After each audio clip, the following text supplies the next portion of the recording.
छोटी बड़ी हर खबर के साथ रखे आपको अपडेट डून वन न्यूज़। अक्सर समाज में हम ऐसी परिस्थितियां उत्पन्न होते हुए देखते हैं कि हमारा दिल दहल जाता है। ऐसा ही एक मामला हमारे सामने आया है और महज 14 साल की बच्ची है वो। क्या उसके साथ हुआ है, किस तरह की ये घटना है और क्यों इतना ज़्यादा जो है सामाजिक उस पर जागरूकता की आवश्यकता है, खासकर इस मामले को लेकर हमारे साथ इस समय मौजूद हैं विकास जी, जो कि बजरंग दल से भी हैं और निरंतर सोशल सर्विसेज देते आए हैं। भाई साहब, कैसे आपको इस मामले के बारे में पता चला? देखिए, लगभग 3:30-4 बजे एक कार्यकर्ता का फ़ोन आया कि सर इस प्रकार से ब्रह्मपुरी क्षेत्र में जो है एक एम्बुलेंस आई है और हमें मामला कुछ संदिग्ध प्रतीत होता है। जब हमको सूचना आई, मैंने मामला किस प्रकार का संदिग्ध कि वहाँ पर कोई हिंदू बालिका है और जिसका संभवतः इसको शोषण हो रहा है, वो हम नहीं बता सकते, लेकिन एम्बुलेंस में उसको लेके गए। बड़ी करार पीड़ा में थी और उसको लेकर गए। तो जब मामला हम लोगों ने पड़ताल की तो पता लगा कि लगभग 1:30 बजे लोहिया नगर क्षेत्र से ये कैफ नाम के एक युवक की माँ, जो कि इंद्रेश हॉस्पिटल में नर्स का काम करती है, उसका और उसके द्वारा 108 को फ़ोन किया गया कि यहाँ पर एक महिला को प्रसव पीड़ा है, तो हमें आपकी आवश्यकता है। एम्बुलेंस तत्काल पहुंची होगी, लेकिन वहाँ का जो मंजर था वो डरावना इतना था, चारों तरफ ब्लीडिंग हुई थी। बच्चा आधा गर्भ से बाहर था और आधा बाहर आ चुका था और आधा गर्भ के अंदर था, और आप ये मानिए कि वह उस बच्चे पर प्रयास कर रहे थे उसको निकालने का। ये चीज प्रत्यक्षदर्शियों के द्वारा बताई गई है। आप सोचिए, मानवता जैसी कोई चीज रही नहीं, और उन लोगों के द्वारा उस बच्ची को 6 माह के गर्भ के बाद एक ऐसी मेडिसिन दी गई जो गर्भपात के लिए होती है, और उसके लिए मुझे लगता है कि डॉक्टर भी रिकमेंडेड नहीं करेगा।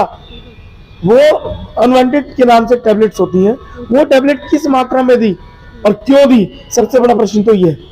हमने इसी के लिए प्रशासन को कहा है, ये जांच का बहुत बड़ा दायरा आपको बढ़ाना पड़ेगा। जो जो लोग इसमें संलिप्त हैं उन सबको लाना पड़ेगा।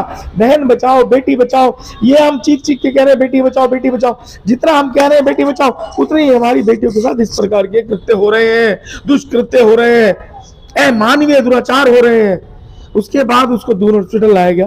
दून हॉस्पिटल में जब हम पहुंचे तो हमको पूरी घटना का विस्तार से पता लगा कि एक मुस्लिम युवक लगातार उस लड़की, और सबसे बड़ी बात कि अभी तक किसी मीडिया ने, ना प्रिंट मीडिया ना इलेक्ट्रॉनिक मीडिया ने, ये नहीं बताया कि वो बच्ची मात्र 13-14 साल की है।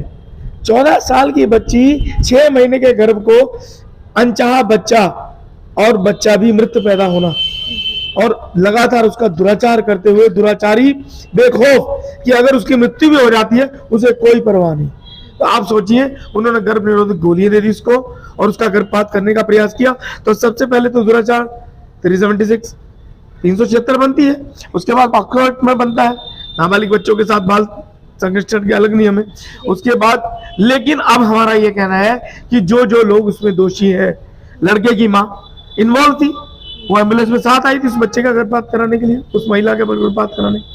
तो हमने प्रशासन से यही कहा कि इन विषयों को गंभीरता से लीजिए और इसमें सजा का प्रावधान भी हो और फास्ट ट्रैक में ऐसे मामले चलाए जाएं जिसमें दोषी को सजा मिले, तो एक मिसाल, एक उदाहरण बने कि कोई ऐसा दुष्कृत्य करने वाला 50 बार कांप जाए कि इसकी सजा ये। अच्छा भाई साहब, मैं यहाँ पे खास तौर से ये बात आपसे पूछना चाहूँगी कि समाज का जो पढ़ा लिखा वर्ग है और जो जानकार लोग हैं, ज़्यादातर वो आपको इस दृष्टि से भी देखते हैं कि क्यों आपको इस तरह के संगीन मामले जो है इन्हीं जो है जगहों पे मिलते हैं।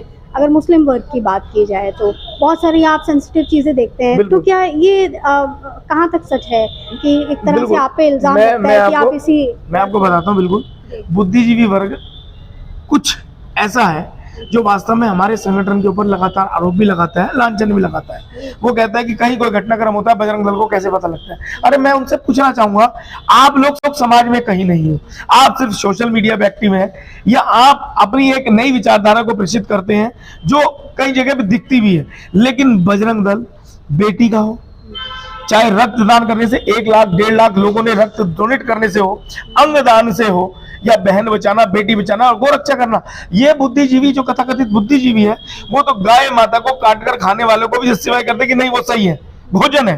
अरे कल के दिन जब मानव हत्या करके मानव को खाएगा, अगर जंगल का राजा शेर जब जंगल में उसको कोई चारा नहीं मिलता, वो मनुष्य को अपना शिकार बनाता है, तो उसको नरभक्षी बोल दिया जाता है। क्यों भाई? भोजन उसका आहार ही मांस है, तो मांस तो किसी भी रूप में उसको मिल जाए, चाहे वो मानव का हो चाहे वो जानवर का हो। अगर वो खाता है तो क्या गलत करता है? इसी प्रकार से क्या है कि मनुष्य में भी, अरे आप देखिए हमारी संरचना मांसाहार की नहीं है। अगर हम मांसाहार करते भी तो बहुत से ऐसे मांस हैं जो खा सकते हैं, मुर्गा खा रहे हैं, बकरा खा रहे हैं, यहाँ तक कि भैंस कटरा सब खा रहे हैं। लेकिन गाय जो हमारे हिंदू मानबिंदुओं पे लड़ता कौन है? बजरंग दल का कार्यकर्ता। ठीक है, मैं कहता हूं कम पढ़ा लिखा व्यक्ति ही ज्यादा बढ़िया है, इस देश को बचा सकता है। ज्यादा शिक्षित तो अपने परिवार के लिए घातक है और समाज के लिए भी घातक है। ज्यादा शिक्षा प्राप्त करने के बाद मनुष्य की महत्वाकांक्षाएं बढ़ती चली जाती हैं, और महत्वाकांक्षा इतनी बढ़ती है उसे अपने के सिवा कोई दूसरा नजर नहीं आता, उसके अपने विचार होते हैं, उसे अपने आप पर अहंकार हो चुका होता है। और अहंकार तो फिर आपको पता है कि किसी, तो वो शिक्षा भी किसी काम की नहीं। मैं कहता हूँ कम शिक्षित रहे, लेकिन सामाजिक विषयों को गंभीरता से देखें, चिंतन करें इस भारत भूमि का कि यहाँ के मानबिंदु क्या है। गौ गंगा गायत्री यहाँ के मानबिंदु है, बहन बेटी का संरक्षण यहाँ के मानबिंदु है, प्रकृति का संरक्षण यहाँ के मानबिंदु, जीवों पर दया यहाँ के मानबिंदु है। अरे रक्तदान करने वाला बजरंग दल का कार्यकर्ता होता है। आधी रात को भी रक्त के लिए सूचना आती है, हम ये नहीं पूछते वो मुसलमान है, हिंदू है, कौन है, हम तुरंत रक्त के लिए जाते हैं। अच्छा भाई साहब, इसमें एक और बहुत अहम जो बात सामने आ रही है कि इस तरह का जो गंभीर विषय है, क्योंकि आप लगातार सामाजिक कार्यों से जुड़े रहते हैं, अभी आप बता भी रहे थे, तो आपकी जो मांग है इस समय सरकार से इस मामले में, तो वो किस तरह की है? देखिए, कुछ लोग कहते हैं कि हमको ऐसी जानकारी कैसे पता लगती है। अरे जो पीड़ित होता है ना, वो समाज में देखता है शासन प्रशासन सरकार, कहीं ना कहीं उसको लगता है संशय कि हाँ उसे न्याय नहीं मिलेगा, तब वो बजरंग दल के पास आता है। और बजरंग दल के पास अब तो ऐसी स्थिति हो चुकी है, कोई भी घटना घटती है पुलिस से पहले लोग बजरंग दल को कहते हैं, लेकिन बजरंग दल सबसे पहले क्या करता है? पुलिस को इन्फॉर्म करता है। कल वाले प्रकरण में भी इस बिटिया का मामला हुआ, 13 साल की बच्ची, नाबालिग बच्ची, मासूम बच्ची का एक जिहादी के द्वारा लगातार शोषण किया जाना, गर्भपात करना, और इस सब मामले की जानकारी सबसे पहले एएसपी महोदय को दी गई, प्रमोद कुमार जी को दी गई। उन्होंने भी तुरंत इस पर कार्रवाई करते हुए तुरंत पुलिस को इन्फॉर्म किया कि भाई इस मामले की गंभीरता को समझो। उसके बाद जो बाल आयोग की अध्यक्षा है गीता खन्ना, उनको सूचना मेरे द्वारा दी गई। कुसुम गढ़वाल मैडम को फोन किया गया, वो किसी कारण उठा नहीं पाए, लेकिन हम संबंधित जो विभाग है उनको सबसे पहले इन्फॉर्म करते हैं। सिर्फ हो हल्ला करना हमारा विषय नहीं, हम चाहते हैं पीड़ित को न्याय मिले, और न्याय अगर देर से मिलता है तो वो भी न्याय नहीं अन्याय है। तो बजरंग दल इसीलिए प्रदर्शन भी करता है कि पीड़ित को न्याय मिल जाए। आप देखते हो कि इतने ही सैकड़ों मामले होते हैं, पुलिस प्रशासन दबाने का प्रयास करता है, कहीं ना कहीं प्रभाव होता है दूसरे पक्ष का, और विधर्मी पक्ष तो इतना मजबूत है कि उसकी तो थाने चौकियों में पैठ है, राजनीति में बड़ी पैठ है। बजरंग दल तो फिर भी संघर्षों के पैदा हुआ और संघर्ष ही करता आ रहा है। लेकिन आप ये भी तो देखिए बजरंग दल करता क्या है, बजरंग दल के कारोबार क्या है, हम लोग अपना जीवन यापन किस प्रकार से फड़ी लगाकर करते हैं। लेकिन तब भी मेरे मन में समाज के लिए पीड़ा है, मेरा समाज, अरे जीवन हमको मिला है, ये अनमोल जीवन है, मानव जीवन है, इसको सकारात्मक दृष्टिकोण से हम लोग जीना चाहिए। और यही बजरंग दल है, सेवा और सुरक्षा और संस्कार, 3 चीजों का मानबिंदु का आधार बजरंग दल का। इस तरह के मामले जब हमारे समाज को शर्मसार करने वाले हमारे सामने आते हैं, तो क्यों आगे बढ़कर जिम्मेदार अधिकारी और सरकार इसमें हस्तक्षेप नहीं करती है? इस तरह की चीज़ों के लिए क्यों अधिकारी समय निकालकर पूरी तरह से इन मामलों को देखते हुए संबंधित लोगों के ऊपर कार्रवाई की जाती है?